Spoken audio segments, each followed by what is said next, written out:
For many years, I shared an apartment in London with my friend Sherlock Holmes. My name is Dr. Watson. I worked as a doctor in the British Army for several years. While I was in the army, I travelled to many strange and interesting places. I had many exciting adventures.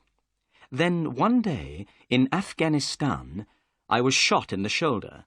My wound was deep and took many months to heal. I nearly died from pain and fever. At last, I got better, but I could not work in the army any more. I retired from the army and came back to England.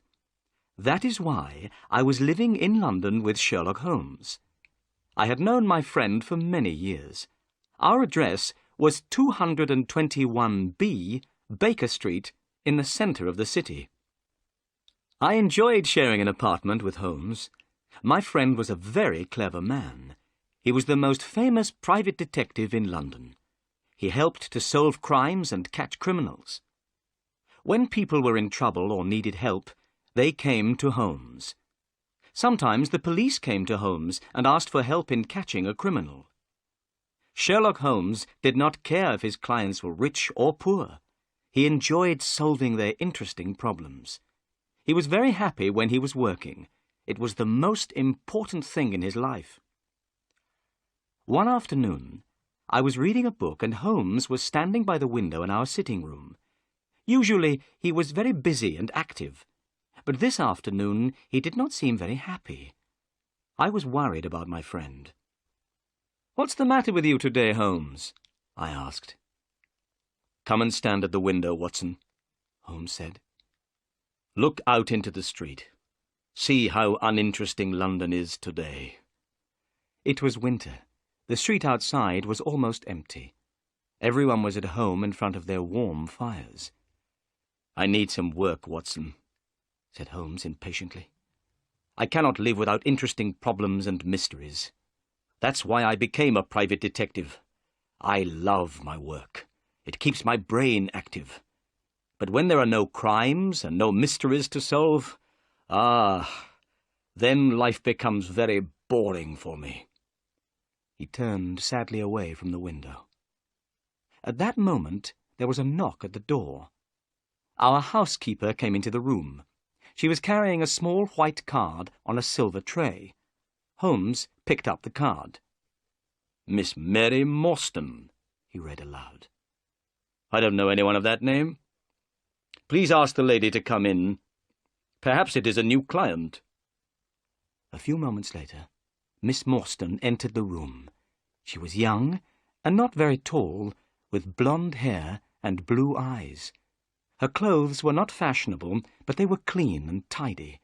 She had a lovely face. I noticed at once that she looked worried and unhappy. "Please sit down, Miss Morstan," said Holmes kindly. "I am Sherlock Holmes, and this is my good friend, Dr. Watson. Dr. Watson and I have worked together many times."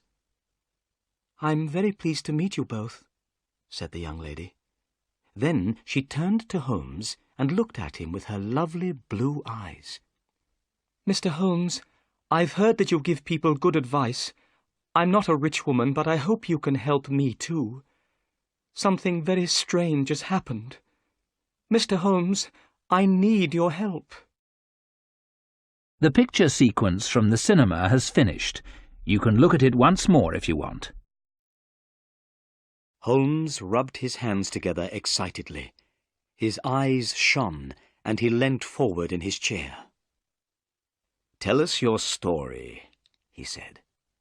Miss Morstan began her story, and we listened. "My father," she began, "was a captain in the army. When I was very young, he was sent to India.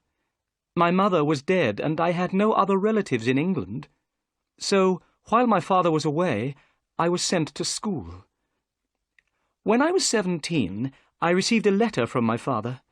He said that he was leaving India and coming back to England. He gave me the address of a hotel in London. He asked me to meet him there. I was very happy and excited about seeing my dear father again. I went to London and arrived at the hotel. I asked for Captain Morstan, my father. But I was told by the hotel manager that my father was not there. He had gone out the night before and not returned. I waited all day and all night, but my father didn't come back to the hotel. Finally, I went to the police. They advertised for Captain Morstan in all the newspapers, but without success. I never saw my dear father again."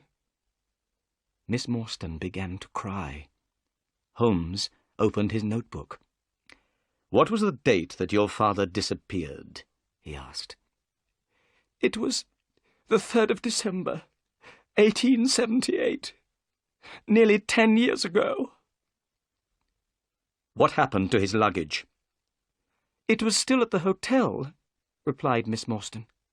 "The cases contained some books and clothes and some paintings and ornaments from the Andaman Islands." "The Andaman Islands? What are they?" I asked. "A small group of islands near the coast of India," said Miss Morstan. "There is a prison on one of the islands. My father was one of the officers in charge of the prisoners. He worked there for many years." "Did your father have any friends in London?" asked Holmes. "Only one, Major Sholto. He was also in charge of the prisoners in the Andaman Islands. The Major had retired from the army some time before my father disappeared. He was living in London, and of course I went to see him, but he didn't know that my father had arrived in England." "Your story is very interesting," said Holmes, rubbing his hands together once more. "Please, go on."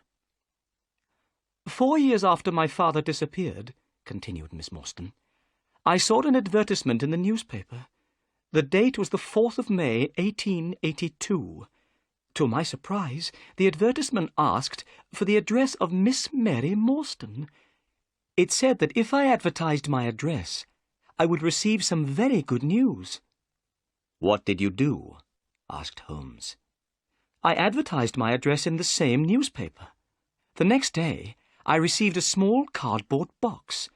Inside the box was a lovely pearl, and I have received another 5 pearls since that day. They arrive every year on the same day. Look." She opened a flat box and showed us 6 beautiful pearls. "There was no letter with the pearls?" asked Holmes. "Nothing at all," replied Miss Morstan. Then she continued, "But the strangest thing of all happened this morning. That is why I came to see you. This morning I received a letter. Please read it." "Thank you," said Holmes. He took the letter and studied it carefully. Then he handed it to me. London, the 17th of November, 1887. Dear Miss Morstan, go to the Lyceum Theatre tonight at 7 o'clock. Stand outside the entrance on the left. If you are afraid, bring 2 friends. Do not bring the police. You have been deceived, but you will learn the truth tonight. Your unknown friend. "What can this letter mean?" asked Miss Morstan. "I'm afraid. What should I do, Mr. Holmes? You are a clever man and can give me good advice."